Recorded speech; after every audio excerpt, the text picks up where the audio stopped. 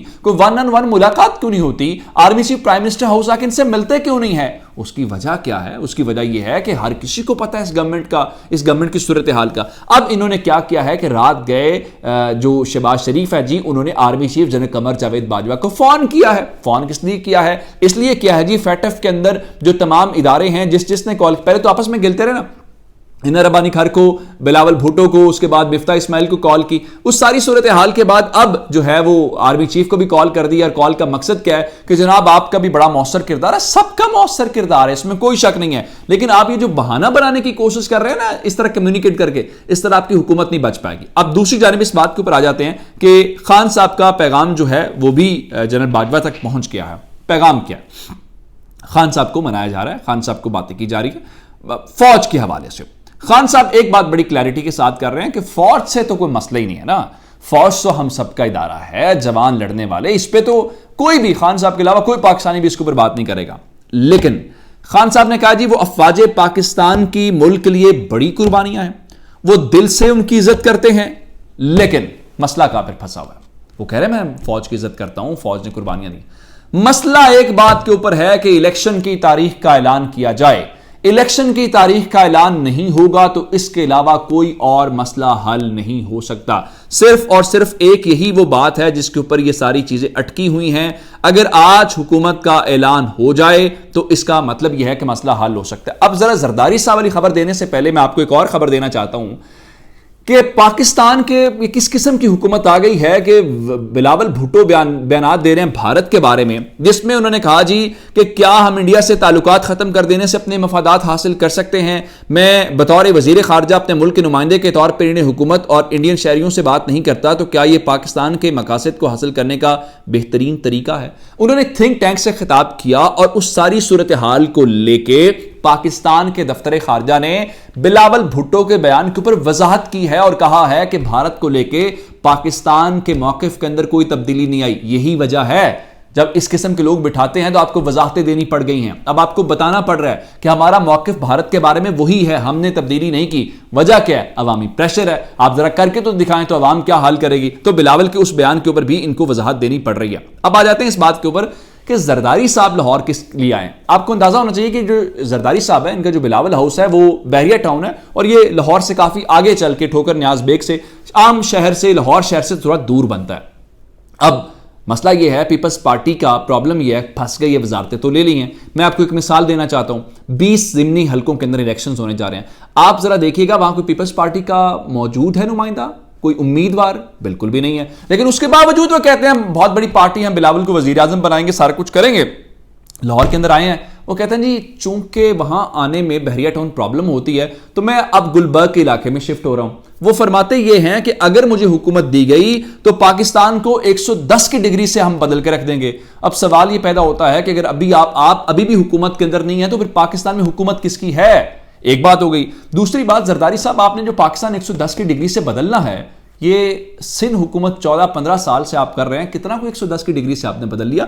باتوں سے بات نہیں بنے گی. وہ فرما رہے ہیں جی ہمیں تو جب ہمیں سنتے کب ہیں, ہمیں تب سنتے ہیں جب ہماری ضرورت پڑتی ہے, اور پنجاب میں بیٹھنا ہے, کارکنوں کو عزت دینی ہے. ہر بار آپ یہی کہتے ہیں, ہر بار آپ یہی کہتے ہیں, لیکن آپ سے یہ نہیں ہو پاتا. پنجاب کے لوگ باتوں سے نہیں ہے. آپ کو کراچی والوں نے ووٹ نہیں دیا, آپ کی جماعت وہاں پہ 4-5 نمبر کے اوپر ہے. 5.25 لاکھ کا حلقہ تھا جس کے اندر آپ کی جماعت کے کوئی 5-6 ہزار ووٹ ہے. زرداری صاحب آپ یہاں نہ بیٹھے، کراچی میں بیٹھے، کراچی کے لوگوں کے مسائل حل کریں. پنجاب کے لوگ اس طرح سے آپ کی باتوں میں آنے والے